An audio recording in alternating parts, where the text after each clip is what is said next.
Remember that it is not he who reviles you or strikes you who insults you, but it is your opinion about these things as being insulting.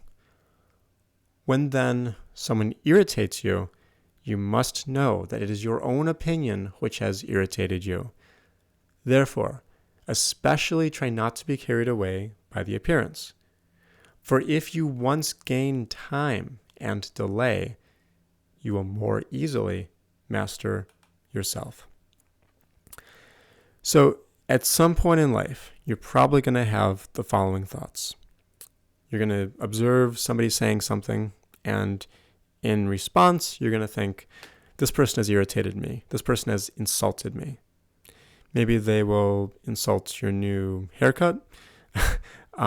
Maybe they'll insult a video that you've made. Maybe they'll insult a book you've written. Maybe they'll insult something you just said. They'll think, oh, you have the wrong opinions about all these subjects. Maybe they'll tell you that you're an idiot. Like, there's all sorts of things people might say that, and you'll think, okay, this person has insulted me.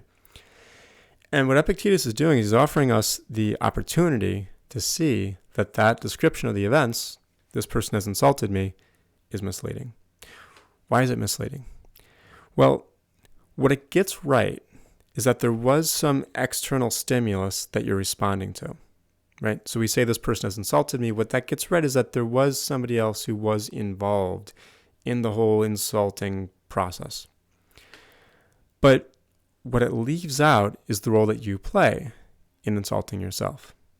To be specific, let's look back at the text. He goes, second sentence, when then someone irritates you, you must know that it is your own opinion which has irritated you. So what does that mean?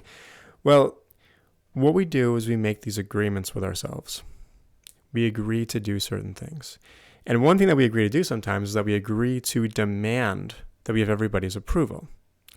We agree that we're going to go through life demanding that we have everybody's approval, and that if we don't have it, we're going to disturb ourselves. That's something that we do. We don't do it consciously, but when you look at the way that people behave, it's a good explanation for a lot of the things that we do. And what Epictetus is saying is that it's your own choice to demand that you have everybody's approval that leads to this irritation. So maybe they give you the stimulus, but you're the one who then goes and demands and sort of makes this agreement with yourself that you're going to interpret the stimulus in such a way that you then go on and feel these feelings of insult or irritation, right?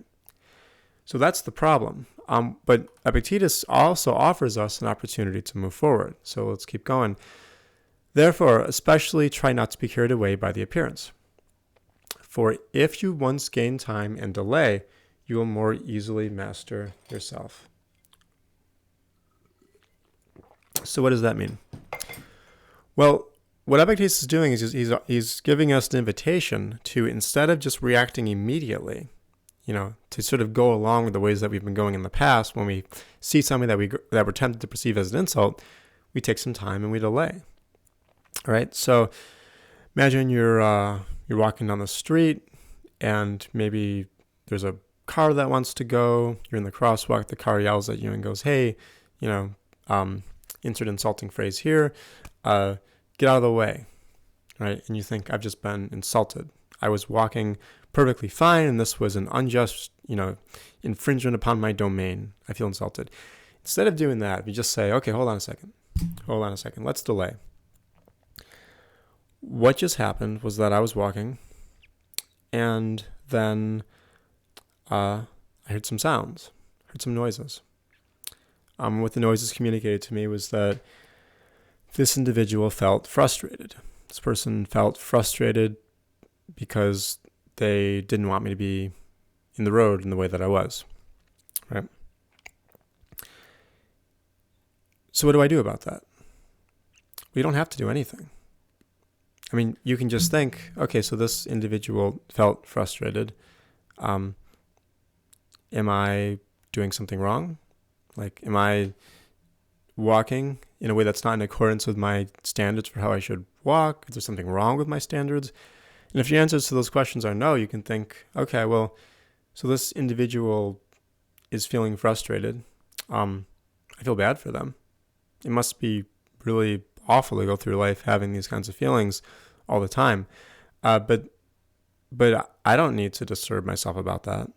Like, I don't need to, like, why would I agree to disturb myself over somebody else's demands that I walk in a way that I don't want to, right? And so that's what I think is going on when he says let's go back to the text. Therefore, try not to be carried away by the appearance. So don't be carried away by this appearance that nature has given you the reaction of being irritated. Once you gain time and delay, you'll more easily master yourself. So by taking that time, by taking that delay between stimulus and response, you're able to train yourself so that you now have more control. You can take ownership, and you can live your life in the future in a way where the only agreements that you're following are ones that you've actually chosen for yourself with your best reasoning, rather than ones that you've just kind of been given or you've inherited, or they worked at an earlier time, but they no longer work. All right. So that was the 20th chapter of the Enchiridion. And like I generally do, I'm going to end by reading it again. Remember that it is not he who reviles you or strikes you who insults you, but it is your opinion about these things as being insulting. When then someone irritates you, you must know that it is your own opinion which has irritated you. Therefore, especially try not to be carried away by the appearance. For if you once gain time and delay, you will more easily master yourself.